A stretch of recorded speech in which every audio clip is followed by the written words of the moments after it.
Welcome to ಪರಿಶ್ರಮ channel. ಇದು ರೈತ ಧ್ವನಿ. ರೈತ ಮಿತ್ರರೇ, ನಾನು ನಿಮ್ಮ ಪ್ರೀತಿಯ ಪರಿಶ್ರಮಿ. ದಯವಿಟ್ಟು ನಮ್ಮ ಚಾನಲ್ ಸಬ್ಸ್ಕ್ರೈಬ್ ಮಾಡಿಕೊಳ್ಳಿ ಹಾಗೂ ಶೇರ್ ಮಾಡಿ. ಗುಣಮಟ್ಟದ ಹಾಲು ಉತ್ಪಾದನೆ ಪ್ರಾರಂಭವೇ ಹಸುಗಳ ಆರೈಕೆಯಿಂದ. ಸ್ವಚ್ಛವಾದ ಪರಿಸರ, ಶುದ್ಧವಾದ ನೀರು, ಹಸಿರು ಹಾಗೂ ಸಮತೋಲನ ಆಹಾರ ಮತ್ತು ದಿನನಿತ್ಯದ ಶುದ್ಧತೆ ಇವೆಲ್ಲವೂ ಹಾಲಿನ ಗುಣಮಟ್ಟದ ಮೇಲೆ ಪ್ರಭಾವ ಬೀರುವ ಮೂಲಭೂತ ಅಂಶಗಳು. ಪಶುಗಳಿಗೆ ಸಮತೋಲನ ಆಹಾರ ನೀಡುವುದು ಅತ್ಯಗತ್ಯ. ಸಮತೋಲನ ಆಹಾರದಿಂದ ಫ್ಯಾಟ್, ಎಸ್ಎನ್ಎಫ್ ಪ್ರಮಾಣ ಹೆಚ್ಚಾಗುತ್ತದೆ. ಗುಣಮಟ್ಟದ ಹಾಲಿಗೆ ಹೆಚ್ಚು ಬೆಲೆಯೂ ದೊರೆಯುತ್ತದೆ. ಹಾಲು ಕರೆಯುವಾಗ ಹಸುವಿನ ಕೆಚ್ಚಲನ್ನು ಶುದ್ಧವಾಗಿ ಶುಚಿಗೊಳಿಸಬೇಕು. ನಂತರ ಬಟ್ಟೆಯಿಂದ ಒರೆಸಬೇಕು. ಹಾಲನ್ನು ಕರೆಯುವವರು ಕೈಗಳನ್ನು ತೊಳೆದುಕೊಳ್ಳಬೇಕು. ಹಾಲು ಕರೆಯುವ ಪಾತ್ರೆಯು ಶುದ್ಧವಾಗಿರಬೇಕು ಮತ್ತು ಪ್ರತಿದಿನ ನಿಗದಿತ ಸಮಯದಲ್ಲಿ ದಿನಕ್ಕೆ 2 ಬಾರಿ ಹಾಲನ್ನು ಹಿಂಡಬೇಕು.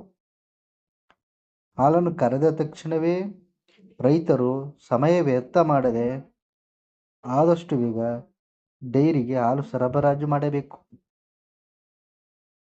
ಆದಷ್ಟು ಬೇಗ ಹಾಲನ್ನು ತಂಪುಗೊಳಿಸಬೇಕು, ಏಕೆಂದರೆ ಹಾಲಿನ ಜೀವಿತಾವಧಿಯು ತೆರೆದ ವಾತಾವರಣದಲ್ಲಿ 2 ರಿಂದ 3 ಗಂಟೆಗಳು ಮಾತ್ರ. ನಂತರ ಹಾಲಿನಲ್ಲಿ ಬ್ಯಾಕ್ಟೀರಿಯಾಗಳ ಸಂಖ್ಯೆ ಹೆಚ್ಚಾಗಿ ಹಾಲು ಹುಳಿಯಾಗಲು ಪ್ರಾರಂಭವಾಗುತ್ತದೆ.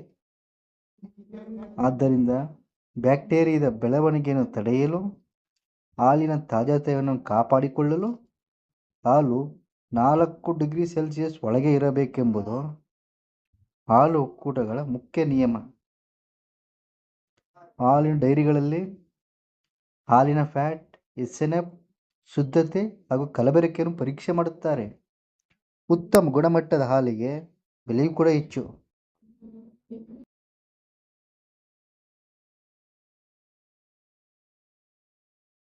ಎಎಂಎಫ್ ನಿಯಮಾವಳಿಗಳ ಪ್ರಕಾರ ಕನಿಷ್ಠ ಜಿಡ್ಡು 4.1, ಎಸ್ಎನ್ಎಫ್ 8.5 ಇರಲೇಬೇಕು.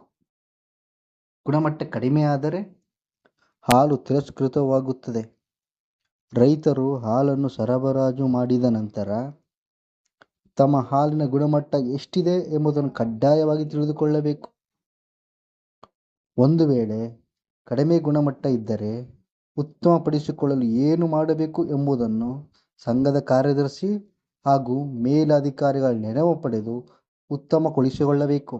ಇಲ್ಲವಾದಲ್ಲಿ ಮುಂದಿನ ದಿನಗಳಲ್ಲಿ ಜಿಡ್ಡಿನ ಆಧಾರದ ಮೇಲೆ ದರ ನೀಡಿದ್ದಲ್ಲಿ ನಿಮಗೆ ಕಡಿಮೆ ದರ ಸಿಗಬಹುದು, ಇಲ್ಲವೇ ನಿಮ್ಮ ಹಾಲು ವಾಪಸ್ಸಾಗಬಹುದು. ಅದಕ್ಕೆ ನೀವು ಅವಕಾಶ ಮಾಡಿಕೊಡಬಾರದು. ಹೈನುಗಾರಿಕೆಯಲ್ಲಿ ಮುಂದುವರಿದ ದೇಶಗಳಾದ ಜರ್ಮನ್, ಫ್ರಾನ್ಸ್, ಅಮೆರಿಕ ದೇಶಗಳಲ್ಲಿ ಕೈಯಿಂದ ಮುಟ್ಟದೆ ಯಂತ್ರಗಳ ಸಹಾಯದಿಂದ ಹಾಲನ್ನು ಕರೆದು ಸರಬರಾಜು ಮಾಡುತ್ತಾರೆ. ಹಾಲಿನಲ್ಲಿರುವ ಬ್ಯಾಕ್ಟೀರಿಯಾಗಳ ಸಂಖ್ಯೆಗಳ ಆಧಾರದ ಮೇಲೆ ದರ ನೀಡುತ್ತಾರೆ. ಕಡಿಮೆ ಬ್ಯಾಕ್ಟೀರಿಯಾಗಳ ಸಂಖ್ಯೆ ಇದ್ದಲ್ಲಿ ಹೆಚ್ಚು ದರ ಹಾಗೂ ಹೆಚ್ಚು ಬ್ಯಾಕ್ಟೀರಿಯಾಗಳ ಸಂಖ್ಯೆ ಇದ್ದಲ್ಲಿ ಕಡಿಮೆ ದರ ನೀಡುತ್ತಾರೆ. ಈ ಥರದ ಹಾಲು ಪರೀಕ್ಷಕ ವಿಧಾನವು ನಮ್ಮ ದೇಶದಲ್ಲಿ ಅಳವಡಿಸಿಕೊಳ್ಳಲು ಇನ್ನು 16 ವರ್ಷಗಳು ಬೇಕಾಗಬಹುದು. ಏಕೆಂದರೆ ನಮ್ಮ ರೈತರ ಮನಸ್ಥಿತಿ ಬದಲಾಗಬೇಕು ಹಾಗೂ ಶುದ್ಧ ಹಾಲಿನ ಉತ್ಪಾದನೆಯ ಬಗ್ಗೆ ತಿಳುವಳಿಕೆ ಬಂದಲ್ಲಿ ಮಾತ್ರ ನಾವು ಕೂಡ ಮುಂದುವರೆದ ವಿದೇಶಿ ತಂತ್ರಜ್ಞಾನವನ್ನು ಅಳವಡಿಸಿಕೊಳ್ಳಬಹುದು. ವಿದೇಶಗಳಲ್ಲಿ ಹೈನುಗಾರಿಕೆಯನ್ನು ಉದ್ಯಮವಾಗಿ ಮಾಡುತ್ತಾರೆ. ಈ ರೀತಿಯ ಉದ್ಯಮಿಗಳು ಕನಿಷ್ಠ 50ಕ್ಕೂ ಹೆಚ್ಚು ಹಸುಗಳನ್ನು ಇಟ್ಟುಕೊಂಡಿರುವುದರಿಂದ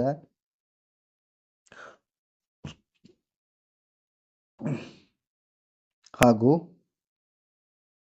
ಹಸುಗಳನ್ನು ಸಾಕುವವರಿಗೆ ಹಾಲಿನ ಉತ್ಪಾದನೆ ಬಗ್ಗೆ ಸಾಕಷ್ಟು ತಿಳುವಳಿಕೆ ಹೊಂದಿರುತ್ತಾರೆ.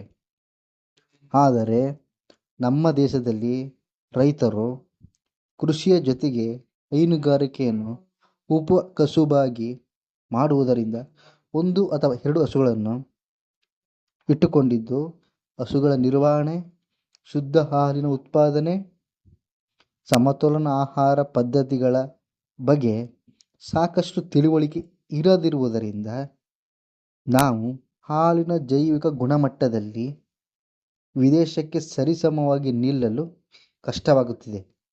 ಆದ್ದರಿಂದ ರೈತರು ಶುದ್ಧ ಹಾಲಿನ ಉತ್ಪಾದನೆ, ರಾಸುಗಳ ನಿರ್ವಹಣೆ, ಸಮತೋಲನ ಆಹಾರದ ಬಗ್ಗೆ ತಿಳಿದುಕೊಂಡು ಅದನ್ನು ಪ್ರತಿದಿನವೂ